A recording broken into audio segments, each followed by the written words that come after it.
Hey guys, welcome back to Choosing Recovery. I'm Olivia. So today's topic is resentments. So honestly, from my own personal experience, as you can see that I am the only one on today's podcast. So I'm just going to go off my personal experience with that. So working the steps and getting rid of my resentments honestly saved my life. They affected me so negatively and literally controlled my life. It was a huge character defect of mine. I always burned the bridge and left it burned. I never wanted to work on any relationships because working on a relationship meant working on myself. So I pretty much always ran from that.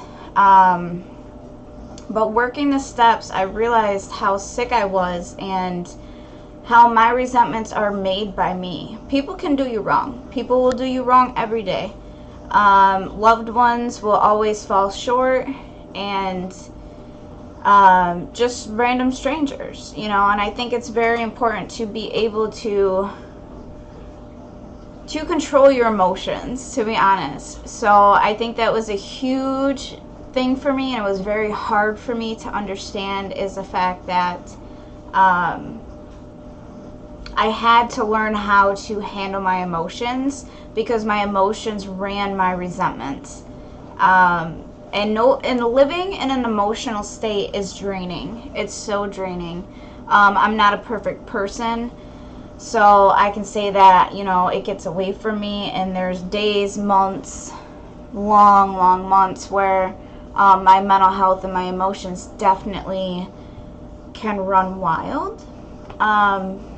So yeah, I honestly, I don't know. What else? Oh yeah, resentments. It's like drinking poison hoping the other person dies. That was always one of the sayings in the room, is having a resentment was drinking the poison hoping that the person that you had the resentment towards was the one that got injured, hurt, sick, or dies, right? So yeah, resentments definitely affect you way more than the other person. So I think being able to put ourselves first and to dive deep into our emotions. For me, at least, my resentments were driven by emotions. And the longer you stay sober, the more you remember. And I remember they were talking about, like, in rehab, they would talk about resentments towards people, places, or things, right? Like, stay away from those things too, but, like, you would have resentments towards those. And I never really understood what that meant. I always knew resentments towards other people. Like I said, I was very good at burning bridges and leaving them burned. Like, I was like, I'll never cross this river again. And that's how I lived my life. And living that way would be very lonely. Like I said, people are always going to fall short. And I remember my sponsor, she said that to me. She's like, Olivia, I'm going to fall short. There's going to be times you need me, I'm not going to be here for you. Like, I'm only a person too. And I think that was just important to realize, is the fact that, everybody's doing the best that they can at that given moment. And, me and Scott laugh about it a lot, but working a 12-step program is all about working on yourself, and it's too bad that the world that there's not more of that in the world, like, it's such a blessing to be able to work on yourself, because at the end of the day, it doesn't matter what happens to you. None of that matters. It's how you handle it. And it's a beautiful thing to have that kind of power. Think about how long we went with, not being able to have any power over our emotions, the state of mind, anything. Resentments were really hard for me to get over, and I definitely worked through that. I was very patient with myself. You're not gonna, like rehab says, like, you're not gonna go home well. And even thinking back today, like, after rehab and completing outpatient and all these things, I still realize how sick I am. But it's a beautiful thing to be able to see where you were falling short and being able to push past that and grow as a person. But yeah, resentments were very hard for me. If you talked to me about 3 years ago, I probably would have been the most angriest person you've ever met. I pretty much hated everybody. And if you did me wrong, I took it so personal. And I think that's another thing with resentments is don't take shit personal, man. Like, half the time it's not, like I was saying about the emotional part of my resentments, that's what it is for other people. It's not towards the person, it's always something within yourself. Do I have resentments today? No. Today I don't have the desire to use. I could be a lot better with my 10th step. And as you see the steps and how they play out, they're all interlinked together. So, working the 10th step, you'll never have to do a 4th again. Now, don't get me wrong. I could sit down today and still write in my 4th step for the many years I was in addiction, the many years before that. But working the steps in the future, you're never going to go backwards to do the 4th step for things in your sobriety, right? Like, it's always, that's where the 10th step comes in. So yeah, I don't know. I am the only one on today. I wish I could have a conversation with somebody about resentments, because, you know, the conversations are beautiful. You can keep talking. They bring up great information. Everybody has great things to share in their experience. So I'm just having a hard time right now to kind of bring up more things about resentments. And I know I could talk about this for an hour with somebody. I'm just kind of freezing up right now. So, yeah, if you're watching the podcast and you want to be on the Women's Podcast, we do have a Facebook group that we stay in touch and make up topics for weeks. So definitely reach out to me. We always have our email down below in the description. Or find us on TikTok or things like that and just reach out and you can definitely be on the podcast. Yeah.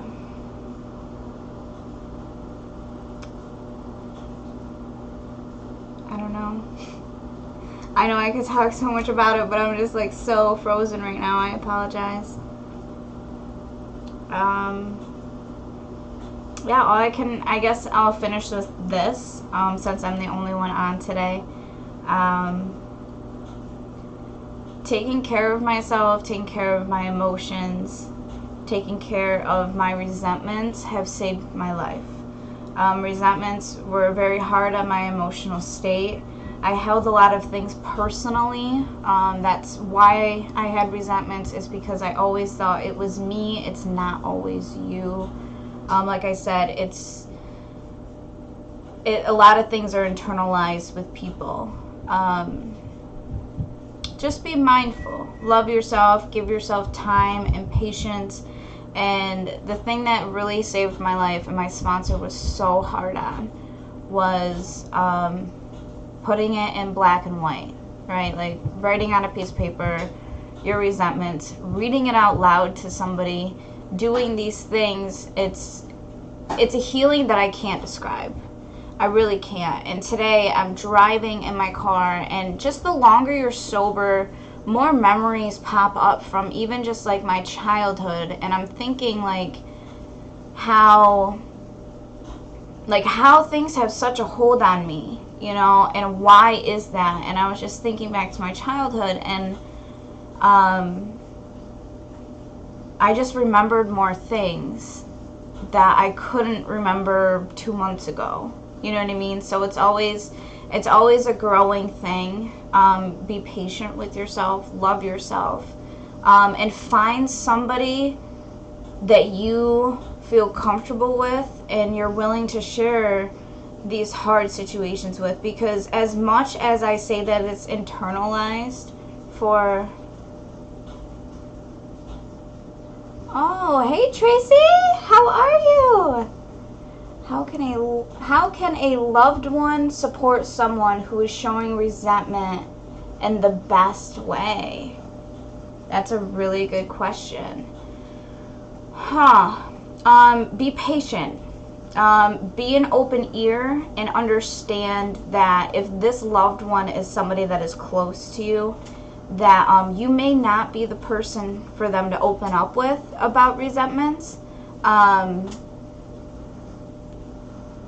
Yeah, but to be there and to be supportive and know that that it's not always you, right? Like resentments are held within ourselves due to things. So I think that's a wonderful question. Be supportive.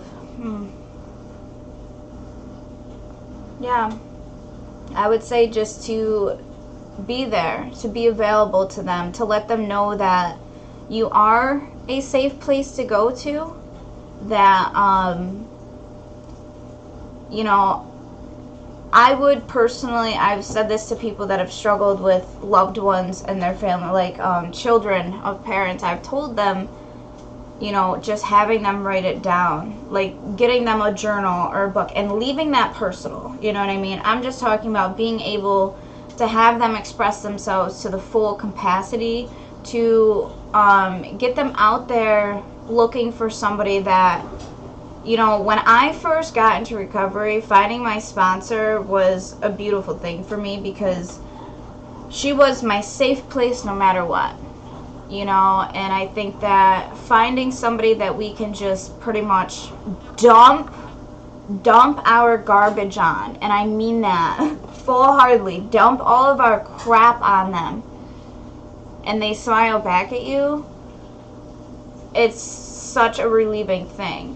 It's very intimidating to work the steps. It's very intimidating to open up to somebody.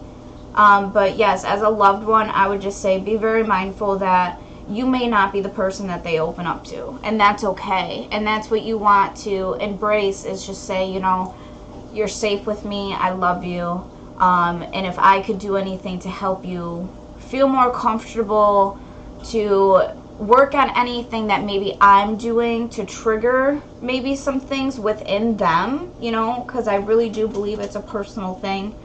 Personal growth is, it's hard. It's very hard because you have to realize that it's you, and that's what we don't want to do, is realize that it really is coming from us. So yeah, Tracy, do you have any more questions for me? I'm glad that you could jump on today. If you ever want to come on and just share, maybe even just from your side, like family side, that would be really cool too. Usually have more people on. Things have gotten crazy. A lot of people are facing personal issues and stuff. So yeah, we're always going to be here, even if it's just me jumping on and sharing my experience. But all right, well, I'm going to get off. If you don't have anything else, any more questions, I would just, you know, just like we spoke before, Tracy, just love and patience, and letting them know that you're only there for support. So awesome. Well, I'm going to jump off then. Thank you so much for staying tuned today, and we are here every Sunday at 1 p.m. EST. Have a great day.